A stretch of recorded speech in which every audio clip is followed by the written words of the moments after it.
আপনি তো ব্রিগেড গেছিলেন নাকি? ব্রিগেড থেকে আসছেন পুরুলিয়া জেলা তৃণমূল কংগ্রেস, বাহ। আর এই ট্রেনে কিন্তু একটা ক্যামেরার সুবিধা রয়েছে, বুঝলেন? ক্যামেরা স্বর্গ বন্ধু, স্বর্গ। ওই দেখো পাহাড়। নমস্কার বন্ধুরা, অনেকদিন পর একটা রেলওয়ে জার্নি ব্লগে তোমাদের সকলকে স্বাগত। আজকে আমার জার্নি হবে 18,033 হাওড়া থেকে ঘাটশিলা মেমু ট্রেনে। হাওড়া থেকে ট্রেনটা ছাড়ার কথা 10:05 হলেও ইতিমধ্যেই বেজে গিয়েছে 11:10।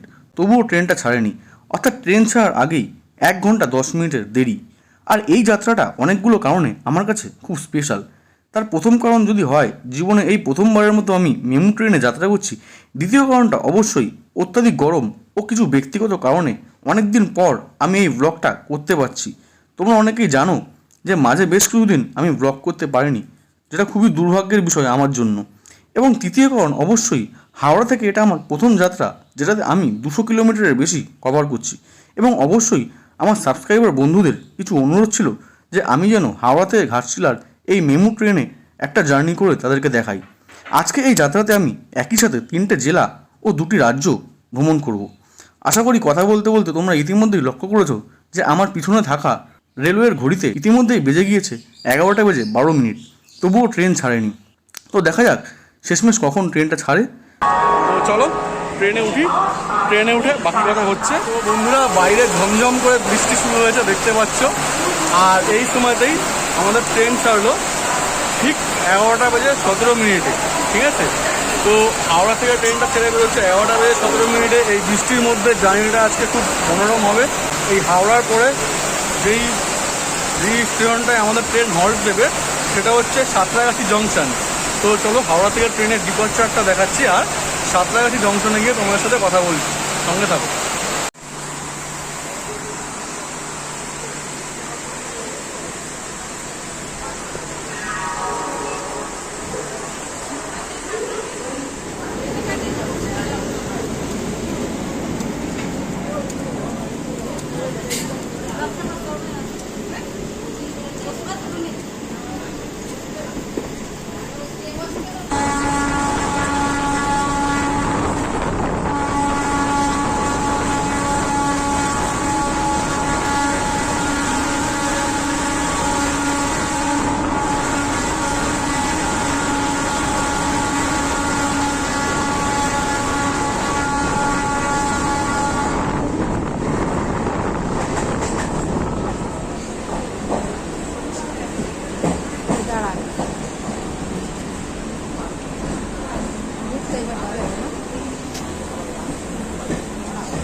তো বন্ধুরা, এখন আমরা ক্রস করছি হচ্ছে সাঁতরাগাছি স্টেশন, সাঁতরাগাছি জংশন।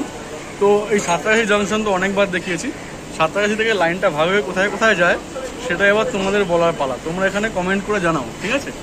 আর এই সাঁতরাগাছিতে তো উল্লেখযোগ্য একদম তিব্বতী বাবার মন্দির আর সাঁতরাগাছি ঝিল, যেখানে অনেক পাখিরা আসে। শীতকালে প্রচুর পরিযায়ী পাখি আসে, সেই জন্য এটা খুব ফেমাস। আর এই সাঁতরাগাছিতে কিন্তু হাওড়ার প্রথম স্কুল, ভার্নাকুলার স্কুল কিন্তু এখানেই স্থাপিত হয়। ঠিক আছে, তো সাঁতরাগাছি মধ্য শিক্ষা স্কুল নাম ছিল স্কুলটা।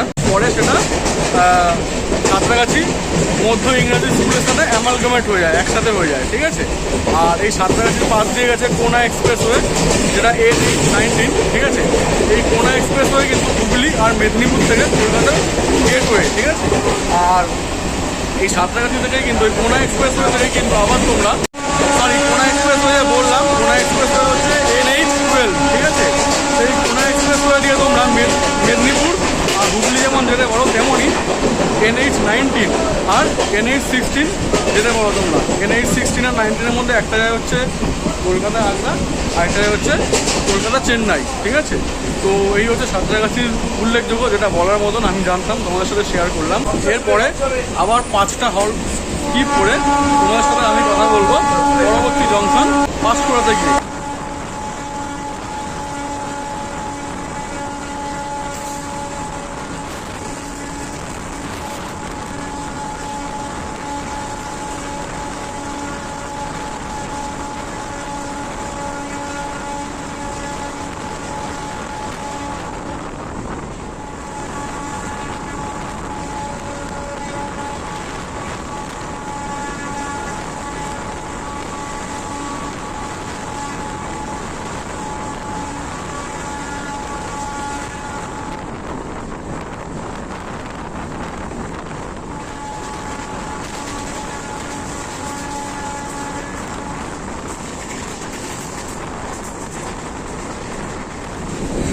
আবার বৃষ্টি পড়ছে। আর ট্রেনটা ছেড়ে বেরোলো বাউরিয়া স্টেশন। তো আজকে আমি এই স্টেশনগুলো ডিটেলস কিছু বলছি না, এখানে কী কী ফেমাস আছে না আছে, কারণ আজকে লম্বা জার্নি জানোই কি খুব বড় হয়ে যাবে জার্নি ভিডিওটা। বাঙালির অন্যতম সেরা ঘোরার জায়গা কাছেপিঠের মধ্যে ভিন্ন রাজ্যে, সেটা হচ্ছে ঘাটশিলা। তো আজকে আমার জার্নি হচ্ছে ঘাটশিলা, হাওড়া থেকে ঘাটশিলা। তো এই যে হাওড়া থেকে ঘাটশিলা আমি জার্নি করছি, এটা মেমু ট্রেনে জার্নি করছি। আমার এন্ড টু এন্ড ভাড়া লেগেছে হাওড়া থেকে পুরো ঘাটশিলা অবধি ভাড়া লেগেছে 45 টাকা, ঠিক আছে। তো তোমরা যদি কেউ চাও এই ঘাটশিলা ঘুরতে আসতে বলো, কারণ জায়গাটা অতীব সুন্দর, অতীব সুন্দর। আমি ঘাটশিলা ঘুরেছি, জানি সেখানে কি নেই। পাহাড় থেকে শুরু করে লেক মানে হ্রদ, নদী, পাহাড়ি নদীগুলো, মাউন্টেন রিভার্স, মানে দুর্দান্ত জায়গা, একটা দুর্দান্ত জায়গা দুদিনের ছুটি কাটানোর জন্য। তো তারা এসে ঘুরে যেতে পারো এখানে, ঠিক আছে। আর এখানে জল তো অসাধারণ অসাধারণ। আর এখানে কিন্তু আমাদের বিখ্যাত বিভূতিভূষণ বন্দ্যোপাধ্যায় এখানে বেশ কিছুদিন ছিলেন, এখানে ওনার বাড়ি ছিল, ঠিক আছে। তো অনেক কিছু তথ্য দিলাম আশা করি। তো চলো আমি আবার কথা বলছি এরপরে পাঁশকুড়া জংশনে গিয়ে, ঠিক আছে। আর তার মাঝখানে যদি ইম্পর্টেন্ট তেমন ইম্পর্টেন্ট কিছু দেখি, ঠিক আছে, অবশ্যই সেটা তোমাদের দেখাবো এবং সেই সম্পর্কে কথা বলতে ক্যামেরায় আসবো, ঠিক আছে। আর বৃষ্টির মধ্যে এরকম ট্রেন জার্নি, বৃষ্টি পড়ছে আবার বৃষ্টি বন্ধ হচ্ছে আবার হচ্ছে, বৃষ্টির মধ্যে এরকম ট্রেন জার্নিটা দেখে যদি ভালো লাগে থাকে বন্ধু, কাইন্ডলি চ্যানেলটাকে সাবস্ক্রাইব করো, এবং ভিডিওটাকে লাইক করো। কারণ কি, তোমাদের লাইক আর সাবস্ক্রাইব পেলে আমি খুব উৎসাহ হই নতুন ভিডিও দেওয়ার জন্য, ঠিক আছে। আর ভিডিওটা বেশি বেশি করে শেয়ার করো, ঠিক আছে। তো চলো দেখা হচ্ছে পাঁশকুড়ায় গিয়ে। ট্রেনের তলায় বসে আছে, এরা অবশ্যই ট্রেনের কর্মী, বাট এভাবে বসে থাকা ঠিক না, খুব রিস্কি। এখন ক্রস করছি উলুবেড়িয়া স্টেশন। এই স্টেশনগুলো সম্পর্কে কিছু বলছি না, কারণ ভিডিও প্রচুর বড় হয়ে যাবে জানোই। আর সামনে তো রক্ষে হয়েছে।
আসছে আমাদের কংসাবতী নদী, সরি রূপনারায়ণ নদী। প্রত্যেকবার যখন এই রূপনারায়ণ নদী দেখা হয় মনটা ভরে যায়।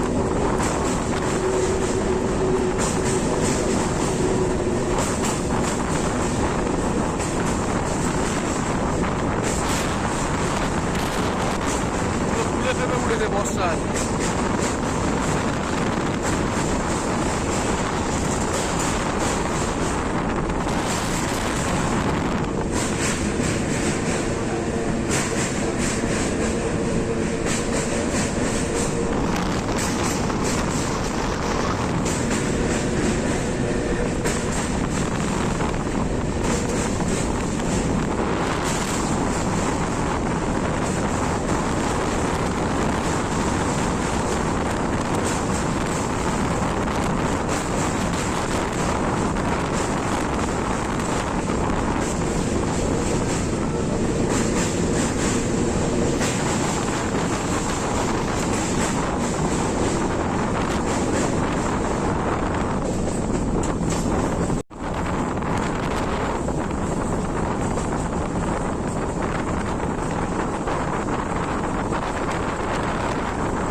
বন্ধুরা আমাদের ট্রেন এখন এসে দাঁড়ালো মেচেদাতে। তো এই মেচেদাটা দেখাতাম না, বাট অনেকক্ষণ ইয়ে করা হচ্ছে না, খালি ব্যাক ক্যামেরা দেখিয়ে যাচ্ছি, তাই জন্য দেখালাম মেচেদাটা। মেচেদার ফেমাস কি সেটা তো আর বলবো না, তোমাদেরকে অনেকবার বলেছি। তোমরা যারা জানো কাইন্ডলি এখানে কমেন্ট করে জানাও, ঠিক আছে? যারা আমার ব্লগ নিয়মিত দেখো বা যারা জানো এখানে কমেন্ট করে জানাও যে মেচেদার ফেমাস কি, এটা আমি তোমাদের জন্য রাখলাম, ঠিক আছে? তো চলো, পাঁশকুড়া আসছে এক্ষুনি, কথা হচ্ছে। আর এই মেচেদা বর্তমানে কিন্তু এই রূপনারায়ণ নদী পার করার পরে আমরা আর হাওড়া জেলায় নেই, এখন আমরা পড়ে গেছি হচ্ছে পূর্ব মেদিনীপুর জেলায়, ঠিক আছে? যেটা বললাম 3টে জেলা কভার করব, হাওড়া তো হলোই, এবার পূর্ব মেদিনীপুর হয়ে যাবে, ঠিক আছে? এরপরে আসবে নতুন একটা জেলা, ঠিক আছে? তো এরপরে কোন জেলাটা আসবে সেটা বলা হচ্ছে তোমাদের কাজ, কাইন্ডলি এখানে কমেন্ট করে জানাও, আমি অবশ্যই বলে দেবো, ঠিক আছে? চলো দেখা হচ্ছে পাঁশকুড়াতে গিয়ে।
পাঁশকুড়া আসতেই ভিড়টা বেড়ে গেল।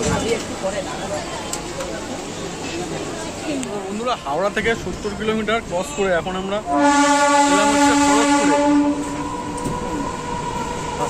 এলাম হচ্ছে পাঁশকুড়ায়, সরি, এখন আমরা এলাম হচ্ছে পাঁশকুড়ায়। এই পাঁশকুড়া যেহেতু জংশন লাইন আলাদা হয়, একটা যাবে তমলুকের দিকে আরেকটা যাবে খড়গপুরের দিকে, ঠিক আছে? আর এই পাঁশকুড়া আসতেই ভিড়টা ট্রেনে বেশ বেড়ে গেল, পিছনটা দেখতে পাচ্ছি, আমার পিছনটা দেখতে পাচ্ছি। ভেবেছিলাম পাঁশকুড়ার পরে কমবে ভিড়টা, যাই হোক ভিড়টা বেড়ে গেল। এনিওয়ে, তো এই পাঁশকুড়ার নামটার ইতিহাস যদি বলি, পাঁশকুড়ার নামটা এসছে পঞ্চকুড়া থেকে, ঠিক আছে? কাশিজোড়ার রাজা, একটা তথ্যে এইটা বলা হয় যে কাশিজোড়ার রাজা যখন দীক্ষা নিয়েছিলেন, কবি নিত্যানন্দ চক্রবর্তী থেকে যখন দীক্ষা নিয়েছিলেন, তখন সেই দীক্ষার উপরোধন হিসাবে, মানে দক্ষিণা হিসাবে কবি নিত্যানন্দ চক্রবর্তীকে বেশ কিছুটা জমি দান করেন। তো এখন যেরকম বলছি বেশ কিছুটা, তখন সেই সময়তে বেশ কিছুটা মানে বিশাল ছিল।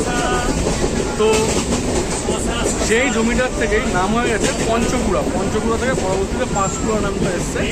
এটা কিন্তু কবি মানিকরাম গঙ্গোপাধ্যায়ের শীতলামঙ্গল কাব্যে, ঠিক আছে, এর উল্লেখটা পাওয়া যায়। সেখানে একটা লেখা আছে পঞ্চকুড়া জমি দিল ব্রহ্মোত্তরে, ঠিক আছে?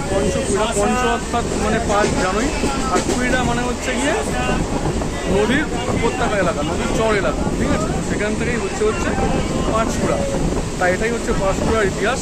আর এই পাঁশকুড়ার মানে ঘোরার জায়গাগুলো বলতে হচ্ছে পাঁশকুড়ার কাছে এই খিরাই আছে, খিরাই স্টেশন যাওয়ার সময় দেখাতে পারবো না হয়তো, ওই খিরাইয়ের ফুলের বাগান আমি অনেকবার বলেছি। আর ধর্মীয় স্থানের মধ্যে এখানে ঘুরতে যাওয়ার যে জায়গাগুলো সেটা হচ্ছে ভৌতারিণী শ্মশানকালী মন্দির, বেগুনবাড়ি কালী মন্দির, এইগুলো হচ্ছে এখানে খুব উল্লেখযোগ্য নাম, ঠিক আছে? তো এই পাস করার পরে আমি আবার দেখা করছি তোমাদের সাথে খড়গপুরে গিয়ে। আর ট্রেনের ভিড়টা খুব বেড়ে গেছে, ঠিক আছে? দেখি কখন কমে, আশা করি খড়গপুরে গিয়ে কমবে, দেখা যাক তারপরে। তোমার সঙ্গে থাকো, খড়গপুরে গিয়ে দেখা হচ্ছে।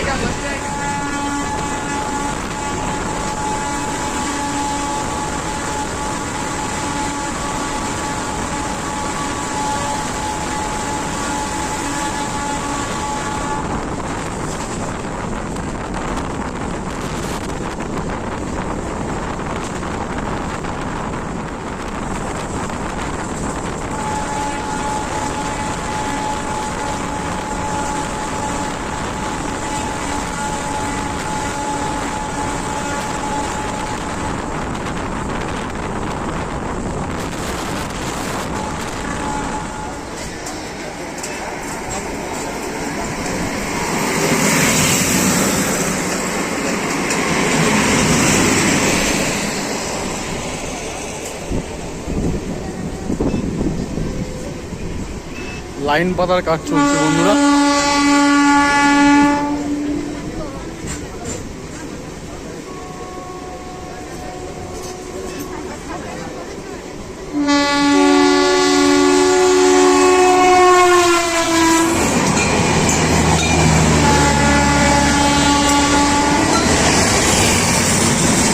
শালিমার হায়দ্রাবাদ।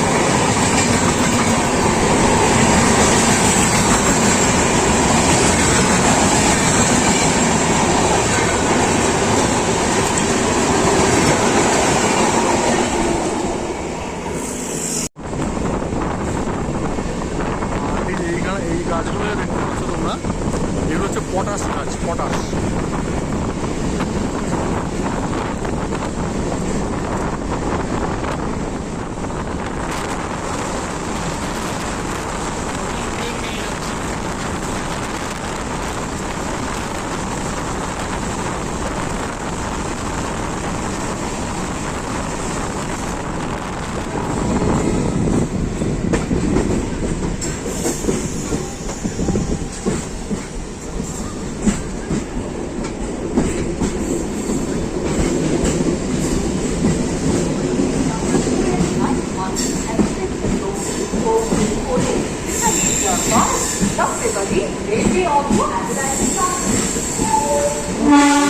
হাওড়া থেকে 114 কিলোমিটার অতিক্রম করে আমাদের ট্রেন এখন এসে পৌঁছালো হচ্ছে খড়গপুর। এই খড়গপুরে আমাদের ট্রেনে আসার কথা ছিল হচ্ছে 12:10, কিন্তু এখন বাজে 1:31। ঠিক আছে, 1:31। ওই দেখো, দেখতেই পাচ্ছ 1:31, মানে প্রায় 1 ঘন্টা 21 মিনিটের লেট। ঠিক আছে, এই খড়গপুরের নাম সম্পর্কে যদি বলতে হয়, খড়গপুরের ইতিহাস, খড়গপুর নামটা এসছে কোথার থেকে সেটার পিছনে বিভিন্ন মানুষের বিভিন্ন মত আছে, মানে বিভিন্ন ঐতিহাসিকের বিভিন্ন মত আছে। একটা রেফারেন্স অনুসারে এটা বলা হয় যে খড়গপুরে একটা প্রাচীন শিব মন্দির ছিল, সেই শিব মন্দিরটা বানিয়েছিলেন খড়গপাল সিং নামে কোনো এক ব্যক্তি। কেউ কেউ বলেন যে তার নাম অনুসারেই জায়গাটার নাম হয়েছে খড়গপুর। ঠিক আছে, আর আরেকটা তত্ত্ব অনুসারে আবার এটা বলা হয় যে মালভূম রাজবংশের 11তম রাজা খড়গমল্ল, সেই খড়গমল্লর নাম অনুসারে এই খড়গপুর নামটা এসেছে। তো যাই হোক, যতই মতবাদ থাক, আমরা সাধারণ মানুষ, আমি ইতিহাসবিদ নই, আর যারা দেখছেন তাদের মধ্যেও বেশিরভাগই ইতিহাসবিদ নন। আমরা কোনো কনক্লুশনে আসতে পারি না। ঠিক আছে, আমরা খালি সেই মতটাকে আমি জানতাম, তোমাদের সাথে শেয়ার করলাম। আরও কেউ জেনে থাকলে শেয়ার করো, তাহলে তুমিও জানতে পারবে, তুমি তো জানোই, বাকি সবাই জানতে পারবে, আমিও জানতে পারবো। তো জ্ঞানটা ছড়িয়ে দাও। আর এই খড়গপুরের ব্যাপারে আরও যদি তথ্য বলতে হয়, সেটা বলতে হবে হচ্ছে খড়গপুর থেকে কিন্তু লাইন ভাগ হয়। খড়গপুর থেকে লাইনটা ভাগ হয়ে 3টে জায়গায় যায়। ঠিক আছে, একটা লাইন যায় হচ্ছে ভুবনেশ্বরের দিকে, মানে ট্রেনটা যখন যাবে ওই দিকে বাঁ দিকের লাইনটা চলে যাবে ভুবনেশ্বরের দিকে, ডান দিকের লাইনটা চলে যাবে মেদিনীপুর হয়ে পুরুলিয়া, আদ্রা জংশন মেদিনীপুর হয়ে পুরুলিয়া চলে যাবে। ঠিক আছে, নামবে মেদিনীপুর হয়ে পুরুলিয়া চলে যাবে। ঠিক আছে, আর আমাদের যে লাইনটায় আমরা যাচ্ছি এটা যাবে হচ্ছে টাটানগর। ঠিক আছে, তো এই হচ্ছে খড়গপুরের বিবরণ, যা আমি জানতাম তোমাদের সাথে শেয়ার করলাম। খড়গপুর সম্পর্কে আরও বলতে গেলে তো মানে বলে শেষ করা যাবে না। খড়গপুরে হচ্ছে রিনাউন্ড ব্যক্তিদের মধ্যে আছে হচ্ছে দিল্লির মুখ্যমন্ত্রী অরবিন্দ কেজরিওয়াল, আর আমাদের গুগলের সিইও সুন্দর পিচাই। ঠিক আছে, আর এছাড়াও বহু নামকরা ব্যক্তিবর্গ খড়গপুর IIT থেকে পড়াশোনা করে এখন তারা নিজেদেরকে প্রতিষ্ঠিত করেছে। আর এই খড়গপুর হচ্ছে বিশ্বের এবং ভারতের 4র্থ বৃহত্তম স্টেশন। ঠিক আছে, মানে দৈর্ঘ্যের দিক থেকে 4র্থ বৃহত্তম স্টেশন। সবার প্রথমে পরে হচ্ছে হুব্বালি, কর্ণাটকের হুব্বালি। তারপরে যে স্টেশনটা আছে সেটা হচ্ছে চেন্নাইতে পড়ে। ঠিক আছে, তারপরে আছে হচ্ছে কোল্লাম, সেটা পরে হচ্ছে কেরালার কোল্লাম স্টেশন। ঠিক আছে, আর চেন্নাইয়ের যে স্টেশনটা পড়ে সেটার নাম আমি ভুলে যাচ্ছি, মানে দ্বিতীয় বৃহত্তম, তার নাম আমি নিচে দিয়ে দেবো, দেখে নিতে পারবো ওখান থেকে। আর আরেকটা মজার কথা, বিশ্বের 10টা সবচেয়ে বড় স্টেশনের মধ্যে 7টাই কিন্তু ভারতের। ঠিক আছে, মানে দৈর্ঘ্যের দিক থেকে সবচেয়ে বড় স্টেশন, তার মধ্যে 7টাই ভারতের। প্রথম 4টে তো অবশ্যই ভারতের, তারপরে একটা বাদ দিয়ে পরের 2টো আবার ভারতের। ঠিক আছে, তারপরে আবার 3টে পরপর ভারতের। তো চলো, খড়গপুর সম্পর্কে অনেক তথ্য দিতে পারলাম আশা করি। এরপরে আমি আবার তোমার সাথে দেখা করছি কলাইকুণ্ডাতে গিয়ে। ঠিক আছে, সঙ্গে থাকো। আর হ্যাঁ, এবার এই কলাইকুণ্ডার মাঝখানে আমি ট্রেনের রিভিউটা দিয়ে নিই। ট্রেনের কোচ ফেসিলিটি হচ্ছে এই, এখানে চার্জার রয়েছে, এখানে চার্জার রয়েছে সবগুলোতে। আর সিটিং অ্যারেঞ্জমেন্ট হচ্ছে এখানে 3 জন, এখানে 3 জন, ঠিক আছে, প্রত্যেকটাতে এখানে 3 জন, এখানে 3 জন, উপরে দুটো করে মানে দু সাইডে রাখা রয়েছে। আর এবার চলো ওয়াশরুমের রিভিউটা একটু দিয়ে নিই।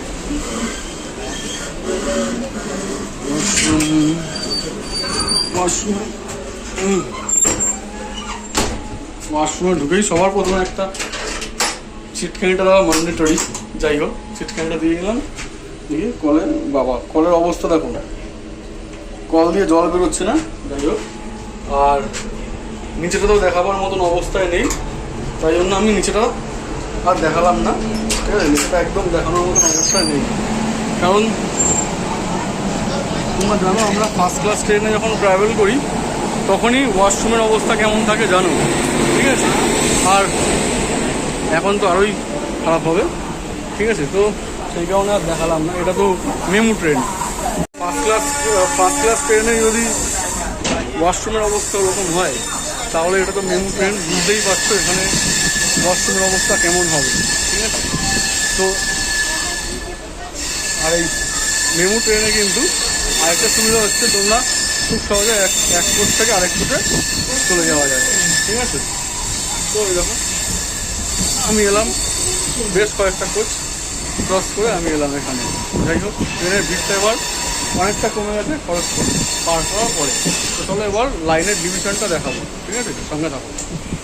এই যে বন্ধুরা, এই যে বাদিক দিয়ে যেই লাইনটা চলে যাচ্ছে এখানে, এটা যাচ্ছে হচ্ছে ভুবনেশ্বরের দিকে, তাই তো বন্ধু? তুমি দেখছিলে? আচ্ছা, তো এই বাদিক দিয়ে লাইনটা এটা চলে যাচ্ছে ভুবনেশ্বরের দিকে। আর যেই লাইনটা দিয়ে আমাদের ট্রেনটা যাচ্ছে এটা যাচ্ছে কিন্তু টাটানগরের দিকে, ঠিক আছে। আর এই পাশে দেখো যেটা বললাম পুরুলিয়া যাচ্ছে, দেখি আরেক সাইড।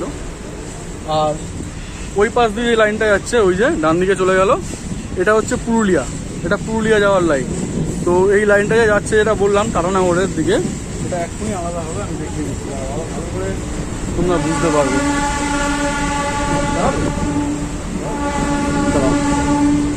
ভালো করে বুঝতে পারবে।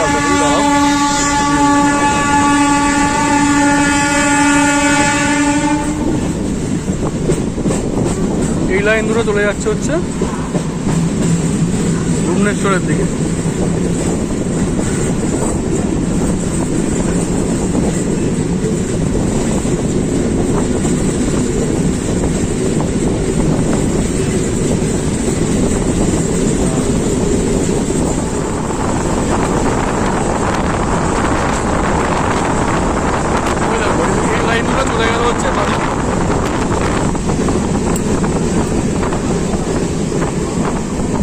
ওই এই লাইনগুলো চলে গেল হচ্ছে বাদিকে, ওই যে দেখতে পাচ্ছ ওটা বাদিকে চলে গেল, ওটা ভুবনেশ্বরের দিকে যাচ্ছে।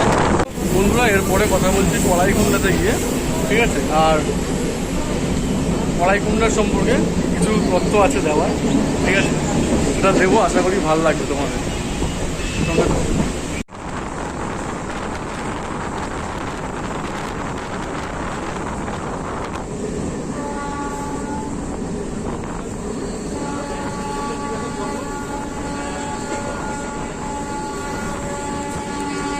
ওই যে বন্ধুরা এই জঙ্গলটা দেখতে পাচ্ছ, এগুলো হচ্ছে সেগুন গাছের জঙ্গল। আর এই লাইনটা কোথায় যাচ্ছে তোমরা কেউ জেনে থাকলে কাইন্ডলি আমাকে জানিও। এই পাশের দিকে চলে যাচ্ছে।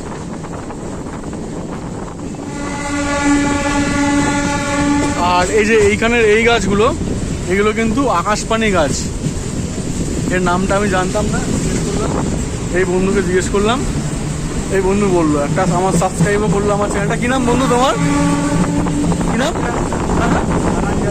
ধনঞ্জয় দাস, রাজ দাস, রাজ দাস। এই বন্ধু বললো, ধন্যবাদ বন্ধু তোমাকে। বন্ধু একটু দিয়ে ঘুরতে লজ্জা করছো, নেমে যাই।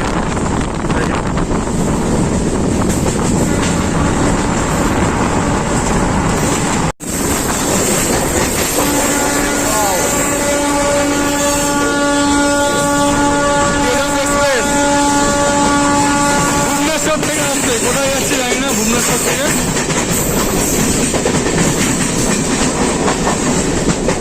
বাহ, তেজাস রাজধানী।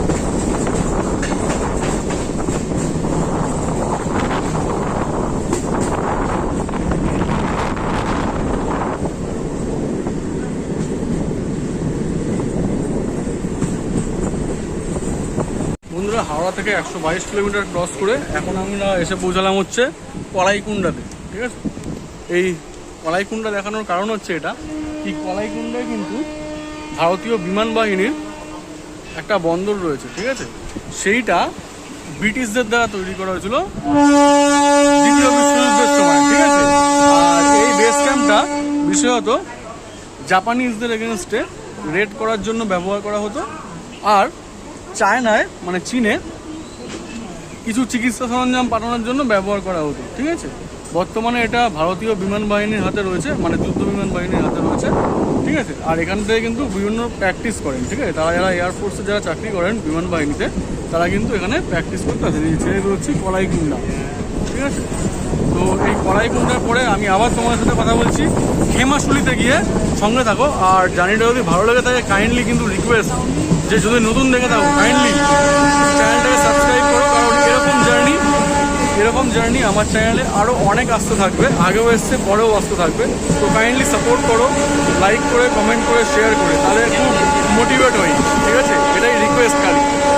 চলো খেমাশুলিতে গিয়ে দেখা হচ্ছে।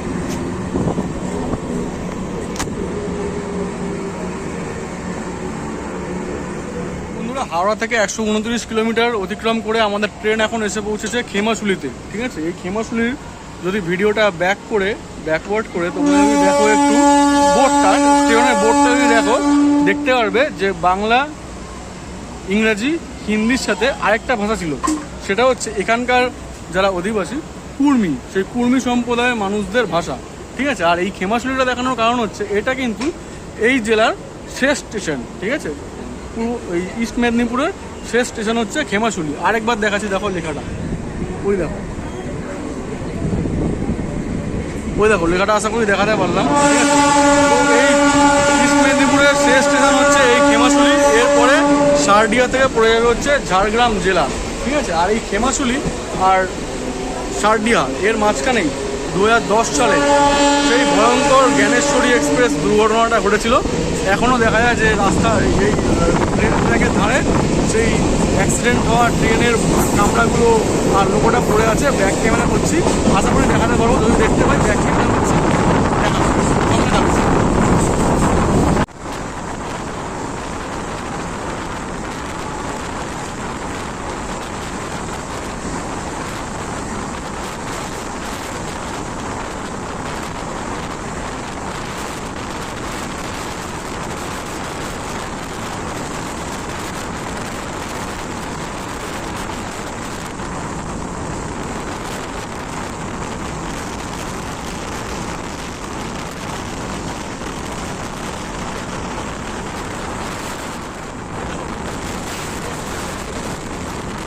জ্ঞানেশ্বরী এক্সপ্রেসের কোচগুলো ভালো ওদিকেও ছড়িয়ে রয়েছে। যাই হোক,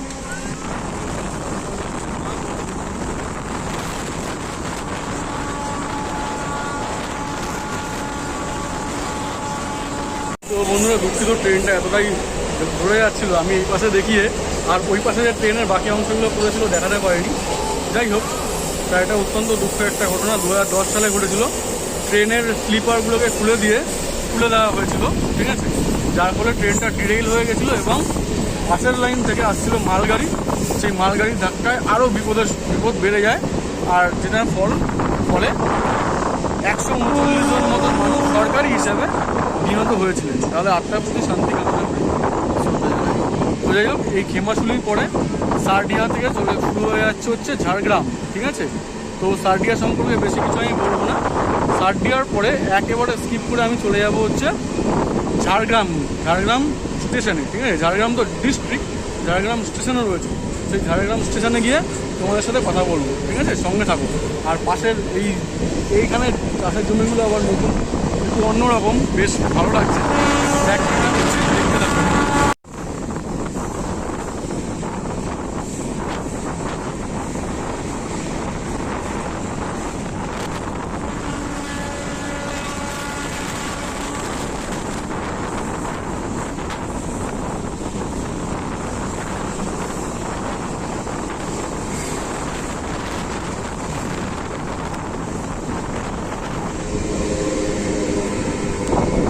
সারদিয়া আসছে, ওই দেখো লেখাটা দেখতে পাচ্ছ এখানে আলাদা একটু,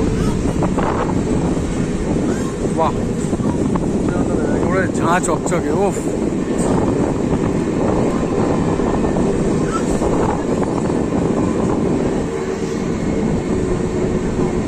সারদিয়াই কিন্তু সারদিয়া থেকে শুরু হয়ে যাচ্ছে ঝাড়গ্রাম জেলা, ঠিক আছে। এর আগে অবধি ছিল হচ্ছে পূর্ব মেদিনীপুরের মধ্যে, এটা শুরু হয়ে যাচ্ছে ঝাড়গ্রাম জেলা। আর এখানেও দেখো লেখাটা কিন্তু আলাদা, সেই যে বলেছিলাম কুর্মী সম্প্রদায়ের মানুষদের লেখাকে সম্মান জানিয়ে এটা, ওই দেখো ব্যাক ক্যামেরা করছি দেখতে পাবে। আর এখানে একটা জিনিস বলতে হবে, এটা খুব সম্ভবত আমার ধারণা এটা কুর্মী সম্প্রদায়ের কোনো হরফ, ওই যে লেখাটা, ঠিক আছে, ওই যে ইংরাজিতে লেখা সারদিয়া, তার ঠিক ওপরের লেখাটা, ঠিক আছে। তো এটা কুর্মী সম্প্রদায়ের লেখা কিনা আমি আমার ধারণা থেকে আমি বলছি, তোমরা যদি জেনে থাকো যে না এটা অন্য কিছু, কাইন্ডলি এখানে জানিও। আর কুর্মী সম্প্রদায় হলে তো কোনো ব্যাপারই নেই। তো স্টেশনটা খুব দুর্দান্ত না, কি সুন্দর স্টেশনটা। তো চলো এরপরে কথা বলছি একেবারে ঝাড়গ্রামতে গিয়ে, ঝাড়গ্রাম স্টেশনে গিয়ে। আর সারদিয়া আস্তে আস্তে আমাদের ট্রেনের ভিড়টা হয়ে গেছে ঠিক এরকম, ভিড়টা কমে গেছে, অনেকটা ভিড়টা কমে গেছে সারদিয়া আস্তে আস্তেই। দেখো এইগুলো কিন্তু শালের জঙ্গল, শাল।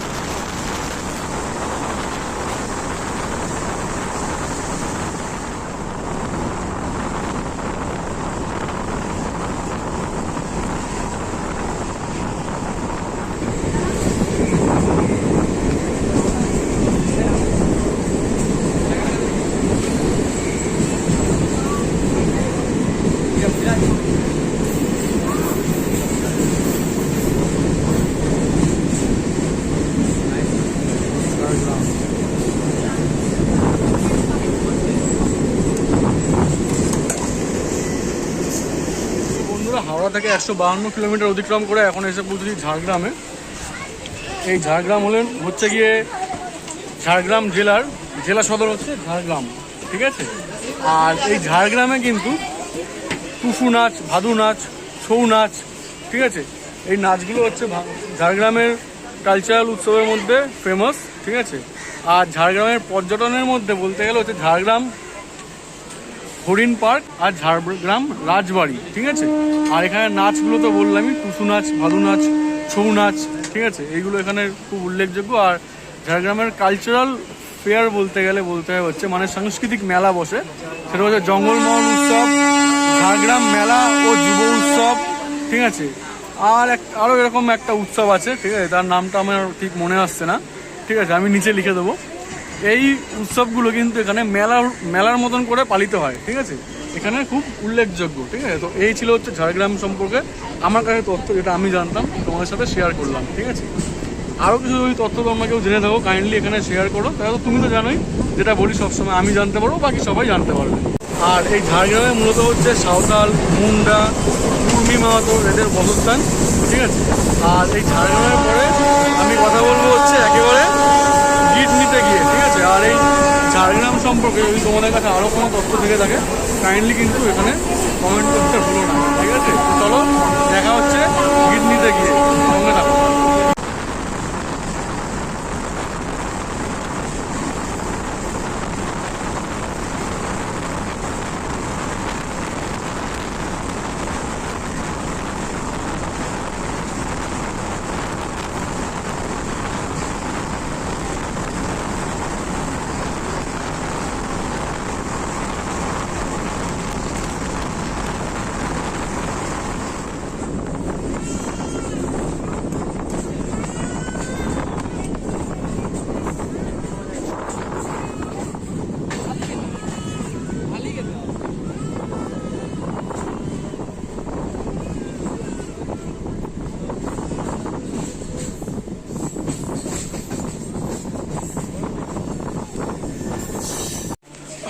বন্ধুরা, হাওড়া থেকে 162 কিলোমিটার অতিক্রম করে এখন আমরা এসে পৌঁছালাম হচ্ছে গিদনিতে। ঠিক আছে, বোর্ডটা আমি ব্যাক ক্যামেরা করে দেখাবো ট্রেন চাললে পরে। তো এই গিদনির ফেমাস হচ্ছে চিল্কাগড় রাজবাড়ি, মালাবতী জাতীয় উদ্যান মানে অভয়ারণ্য, ঠিক আছে, আর ঘাগরা জলপ্রপাত। ঠিক আছে, এইগুলো হচ্ছে গিদনির ফেমাস। আরেকটা ব্যাপার, এই গিদনি কিন্তু আমাদের পশ্চিমবঙ্গের মানে এই লাইনে, আমাদের এই তারানগর লাইনে পশ্চিমবঙ্গের শেষ স্টেশন হচ্ছে এই গিদনি। ঠিক আছে, এরপর থেকে কিন্তু পড়ে যাবে ঝাড়খণ্ড। আর এই গিদনিতে কিন্তু কেন্দুয়া ভিউ পয়েন্টস বলে একটা জায়গা আছে, যেখানে আমরা প্রচুর পাখি দেখতে পাই, প্রচুর বিদেশি পাখিরা আসে। তো এই যে ক্রস করছি গিদনি স্টেশন, এই যে মোড়, ব্যাক ক্যামেরা করছি, দেখো এই যে গিদনি ক্রস করলাম। আর এই গিদনির পরে আমি তোমাদের সাথে কথা বলছি চাকুলিয়াতে গিয়ে। ঠিক আছে, এবার ট্রেনের ভিড় এখন অনেকটা কমে গেছে, দেখতে পাচ্ছ অনেকটা কমে গেছে। ঠিক আছে, যেরকমটা হয় আর কি, ডেস্টিনেশনে যত কাছে আসে ভিড় কমতে থাকে। তো চলো গিদনির পরে চাকুলিয়াতে গিয়ে আমি তোমার সাথে কথা বলছি, সঙ্গে থাকো।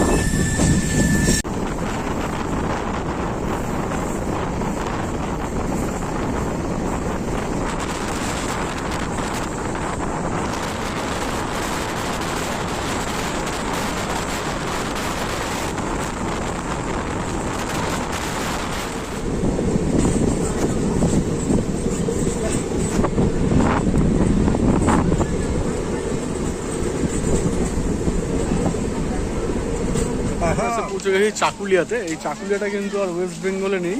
ঠিক আছে, চাকুলিয়াটা পুরোপুরি পড়ে গেছে হচ্ছে ঝাড়খণ্ডে। ঠিক আছে, এই চাকুলিয়ার উল্লেখযোগ্য বলতে হয় হচ্ছে চাকুলিয়ার বনাঞ্চল, কানহাইওয়ার পাহাড়, ঠিক আছে, আর চাকুলিয়া এয়ারপোর্ট, শিবরাম আশ্রম, আর হিন্দুস্তান সোপ ফ্যাক্টরি। ঠিক আছে, সাবান কারখানা। ঠিক আছে, সেই সাবান কারখানা এখানে খুব বিখ্যাত। আর চাকুলিয়া এয়ারপোর্ট যেটা বললাম আমি, সেই এয়ারপোর্টটা কিন্তু বর্তমানে আর কোনো কাজ হয় না, যেটুকুনি আমি জানলাম রিসার্চ করে। ঠিক আছে, চাকুলিয়া এয়ারপোর্টটা তৈরি হয়েছিল ব্রিটিশদের দ্বারা, যেরকম কড়াইকুণ্ডাটায় তৈরি হয়েছিল সেরকম চাকুলিয়া এয়ারপোর্টটাও। তো চাকুলিয়া এয়ারপোর্টটাও কিন্তু তৎকালীন সময়ে ব্রিটিশরা জাপানের বিরুদ্ধে কাজে লাগিয়েছিল, আর চীনকে কিছু সাহায্য পাঠাতে ব্যবহার করেছিল। আর এই চাকুলিয়া এয়ারপোর্ট কিন্তু 1972 সাল অবধি আমাদের ভারত সরকার ব্যবহার করেছে। ঠিক আছে, যে 1971 সালে যে মুক্তিযুদ্ধটা ছিল পাকিস্তানের সাথে এই বাংলাদেশের আর ভারতের যুদ্ধটা হয়েছিল, সেই মুক্তিযোদ্ধাদের গেরিলা প্রশিক্ষণ দিতে এই চাকুলিয়া এয়ারপোর্টটাকে ব্যবহার করা হতো। বর্তমানে এই চাকুলিয়া এয়ারপোর্টটা কোনো ব্যবহার করা হয় না। আর এই চাকুলিয়া এয়ারপোর্টটা আরেকটা কারণে আবার নামে রিকগনিশন ফিরে পেয়েছে, সেটা হচ্ছে এই চাকুলিয়া এয়ারপোর্টের কিছুটা অংশে হ্যান ফাউন্ডেশন গোশালা নামে একটা গোশালা রয়েছে। ঠিক আছে, সেই গোশালাটা কী হয়, বিভিন্ন যে গবাদি পশু রয়েছে যারা কিনা স্মাগলিং হয়, সেই স্মাগলিং থেকে বাঁচিয়ে ওইখানে তাদের ট্রিটমেন্ট হয়, এবং যারা অসুস্থ রয়েছে তাদের ট্রিটমেন্ট হয়। আর এরপরে কথা বলছি একেবারে ঘাটশিলা, আর পিছনে পাহাড়টা দেখো কি সুন্দর লাগছে।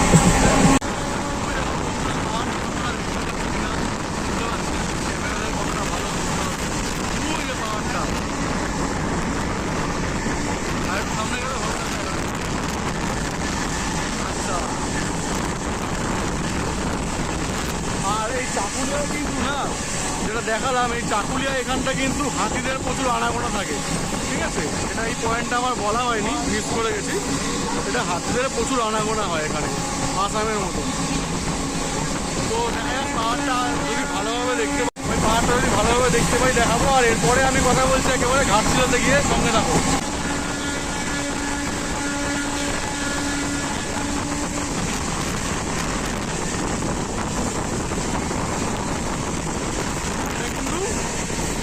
শাল গাছের বন।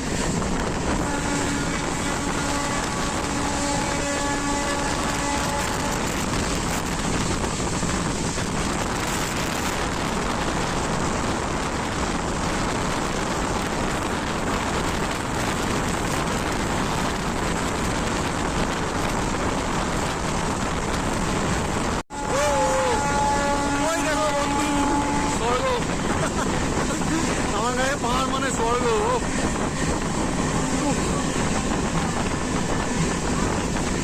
কিরম দাদা পাহাড়টার?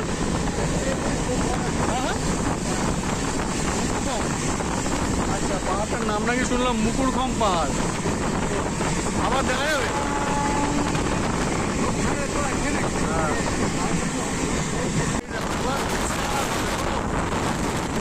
ওহ, স্বর্গ বন্ধু, স্বর্গ। ওই দেখো পাহাড়।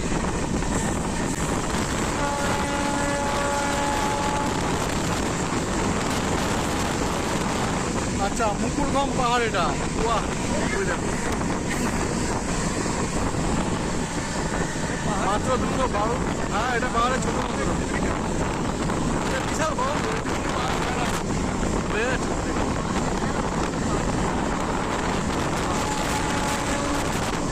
মাত্র 200 কিলোমিটারের ব্যবধানে কলকাতা থেকে 212, ঠিক আছে?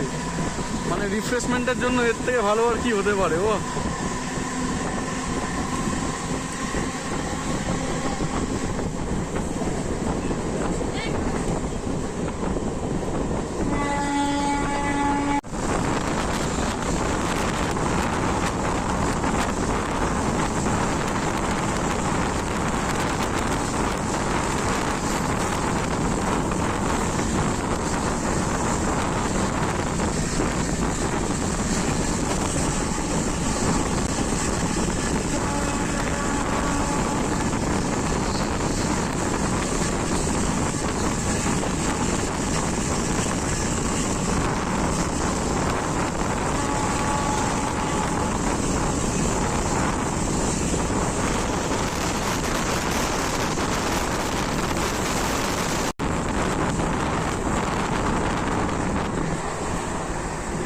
তো বন্ধুরা, ঘাটশিলা আসতে ট্রেন একেবারে খালি হয়ে যাচ্ছে, খালি একেবারে লাস্ট প্রান্তে ওইখানে। তা আমি এন্ড টু এন্ড যাচ্ছি, তোমাদেরকে দেখাচ্ছি, পুরো খালি। মানে ট্রেন প্রায় খালি, প্রায় খালি, লোকজন নেই বললেই চলে, যেমনটা হয় আর কি। আর এই ট্রেনে কিন্তু একটা ক্যামেরার সুবিধা রয়েছে, বুঝলে? ক্যামেরা রয়েছে এখানে। আর চার্জিং ফেসিলিটি তো বললাম, চার্জিং। এটা ভেল, PHEL, ভেলের কোচ। যারা স্টক মার্কেট খাটো, ওই ভেলে টাকা লাগাতে পারো, ঠিক আছে? রিটার্ন পেয়ে যাবে। রেলের স্টক ঠকাবে না তোমাকে, ঠিক আছে? আর দেখতে দেখতে আবার ওইখানে একটা পাহাড়, ওই যে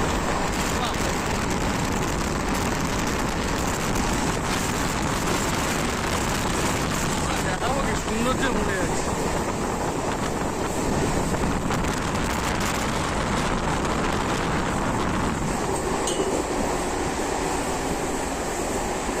হাওড়া থেকে আসছেন? হাওড়া থেকে আসছেন দাদা? রোজ এই ট্রেনে আসেন? আপনি তো ব্রিগেড গেছিলেন নাকি? ব্রিগেড থেকে আসছেন, পুরুলিয়া জেলা তৃণমূল কংগ্রেস। বাহ, কি রোজই এই ট্রেনে কলকাতা যাতায়াত করেন আপনারা? ভিড় কেমন হয় এই ট্রেনে? বেশ ভালো হয়। আর কি মানে কি বেশ সুবিধা হয় নাকি এই ট্রেনটায়? মানে কলকাতা আসতে আর কলকাতা থেকে যেতে খুব সুবিধা হয় নাকি? বাহ বাহ, খুব ভালো, ভালো থেকো। আপনিও কি ব্রিগেডে গেছিলেন? আপনিও ব্রিগেডে গেছিলেন? ও আচ্ছা, ব্রিগেড থেকে ফিরছেন। তা ব্রিগেড তো এখনো হচ্ছে তো, আপনারা চলে এলেন? এখন তো বাজে 3:24। শরীর খারাপ বলে চলে এসছেন। বাহ বাহ, ভালো। তা আপনারা কি ঘাটশিলা নামবেন নাকি? তো ঘাটশিলা তো ঝাড়খণ্ডে পড়ছে তো। তো ঝাড়খণ্ডের মানুষরা কি ওখানে আবার যায়?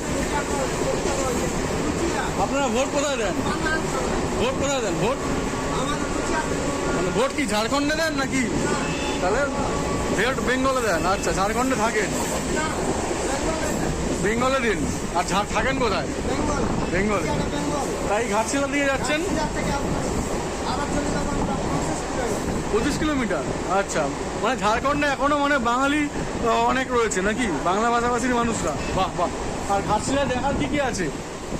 তো ঘাটশিলা তো ইয়ে আছে না, রুমকিনি পাহাড় রয়েছে, বুড়ি আছে, আর কি কি আছে জানেন?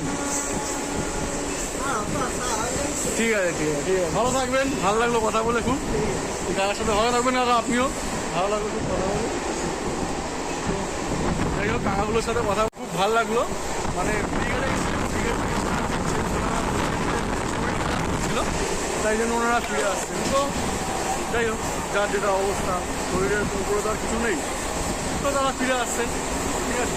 তো চলো ঘাটশিলা গিয়ে কথা বলছি। আর বাইরে জায়গাটা এতটা সুন্দর না, তোমরা যদি কেউ মানে 2 দিন বা 3 দিনের অফিস থেকে লিভ পাও না, কাইন্ডলি এসে ঘুরে যাও।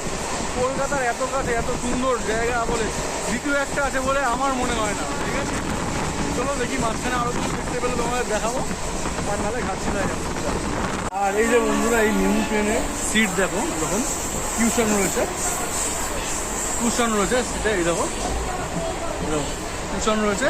কিন্তু সমস্যা হচ্ছে একটাই, সেটা হচ্ছে আমরা মানে এত সুন্দর ট্রেনটা কিউশন সব কিছু রয়েছে, পাখা রয়েছে, ওয়াশরুম রয়েছে, তারপরেও দেখো ট্রেনের মধ্যে কীরকমভাবে নোংরা করা হচ্ছে। ব্যাক ক্যামেরা করছি, এরকমভাবে বিভিন্ন জায়গায় এরকম কোনো ফুটির বাক্স, এমনকি বটল হোল্ডারও দিয়ে রেখেছে সিটের নিচে। ঠিক আছে, আবার চার্জার রয়েছে, এই দেখো চার্জারের পয়েন্ট রয়েছে, পাখার পয়েন্ট রয়েছে, সব রয়েছে।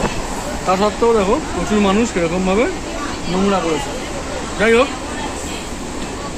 এটা মহিলাদের জন্য সংরক্ষিত, আমি দেখতে পাইনি লেখাটা, ওইখানে লেখা রয়েছে মহিলা। যাই হোক, এখান থেকে তাহলে উঠে যাই, বেশিক্ষণ থাকবো না, সামনে যাই। তো পুরো ট্রেনটা দেখো এরকম নোংরা করে রেখে দিয়েছে, একটা নোংরা।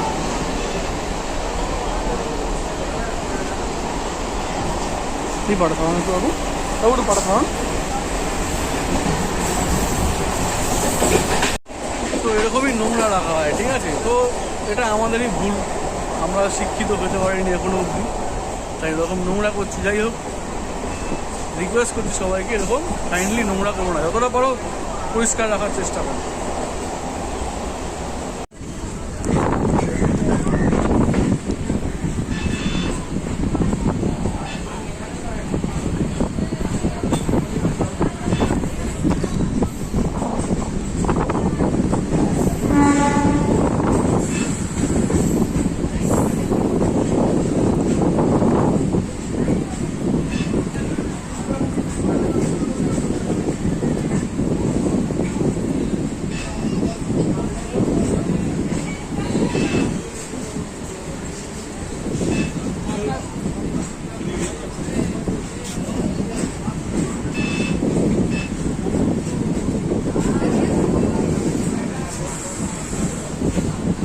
তো বন্ধুরা, হাওড়া থেকে 212 কিলোমিটার ক্রস করে অবশেষে ঘাটশিলা এসে পৌঁছলাম। এই ঘাটশিলা এসে পৌঁছলাম ঠিক 3:33। ঠিক আছে, তো ট্রেনটা এখানে আসার কথা ছিল 2:05। এলা হচ্ছে 3:33। ঠিক আছে, মানে 1 ঘন্টা, প্রায় 1 ঘন্টা 1.5 ঘন্টা লেট। ঠিক আছে, প্রায় 1.5 ঘন্টা লেট করলো। আর এই ঘাটশিলা সম্পর্কে যদি বলতে হয় তাহলে সবার প্রথমে বলতে হচ্ছে রুমকিনি মায়ের মন্দির, রুমকিনি পাহাড়, আর বুরুডি লেক। ঠিক আছে, আরও হচ্ছে গিয়ে বিভূতিভূষণ বন্দ্যোপাধ্যায় বসত বাড়ি। ঠিক আছে, এইগুলো হচ্ছে ঘাটশিলায় ভ্রমণ করার মতো। আমি তো খালি অল্প কটা বলতে পারলাম, আরও আছে, কারণ আমি ঘাটশিলায় ঘুরতে এসেছিলাম, আমি জানি। ঠিক আছে, প্রচুর ঘোরার জায়গা আছে। আর যখন তোমরা ঘাটশিলায় ঘুরতে আসবে, কিচ্ছু না, এখানটা থেকে নিচে নেমে যাবে। ঠিক আছে, নিচে নেমে রিক্সা স্ট্যান্ডে যাবে, ঠিক আছে, বা টোটো স্ট্যান্ডে যাবে। ওইখানে দেখবে বিভিন্ন রকম চার্ট দেওয়া আছে। ঠিক আছে, সেই চার্টে তোমরা দেখে নিতে পারবে যে কোন কোন ঘোরার জায়গাগুলো আছে। তো আমি একবার বেরিয়ে তোমাদেরকে দেখিয়ে দিচ্ছি, দেখে নাও তোমরা। এরকম ঘাড়াগিরি লেক, ঘাড়াগিরি ফল আছে, বুরুডি লেক, চিত্রকূট মন্দির, কি রাজস্থেত রিভার সাইড, সুবর্ণরেখার একটা আছে। ঠিক আছে, সুবর্ণরেখার তীর, ফুলডুংরি, রুমকিনি মন্দির। ঠিক আছে, আর ট্যুর হচ্ছে রামকৃষ্ণ মিশন হাউস, বিভূতিভূষণ, জেইসেল রিভার সাইড, সিদ্ধেশ্বরী পাহাড়, জাদুগুড়া রুমকিনি মন্দির, আর গালুডি ব্রিজ, বৈষ্ণোদেবী। ঠিক আছে, এখানে অনেক রকম ঘোরার জায়গার লিস্ট রয়েছে, এইখান থেকে তোমরা দেখে নিতে পারবে। তো বন্ধুরা, চলো আর বেশিক্ষণ সময় অতিবাহিত করবো না। কলকাতা থেকে এসছি, আবার কলকাতায় ফিরে যেতে হবে। ঠিক আছে, তো জার্নিটা এখানেই শেষ করছি। খালি একটাই রিকোয়েস্ট রাখছি, যদি জার্নিটা ভালো লাগে কাইন্ডলি চ্যানেলটাকে লাইক করো, ভিডিওটাকে লাইক করো, চ্যানেলটাকে সাবস্ক্রাইব করো, আর কমেন্ট করো, অবশ্যই শেয়ার করো। কারণ তোমাদের এই সাপোর্টই কিন্তু আমাদের মতন ইউটিউবার্সদের প্রচুর উৎসাহিত করে, উদ্বুদ্ধ করে। তো চলো ভিডিওটা এখানেই শেষ করি। সবাই ভালো থেকো, সুস্থ থেকো আর নিজের প্রিয়জনের খেয়াল রেখো। টাটা।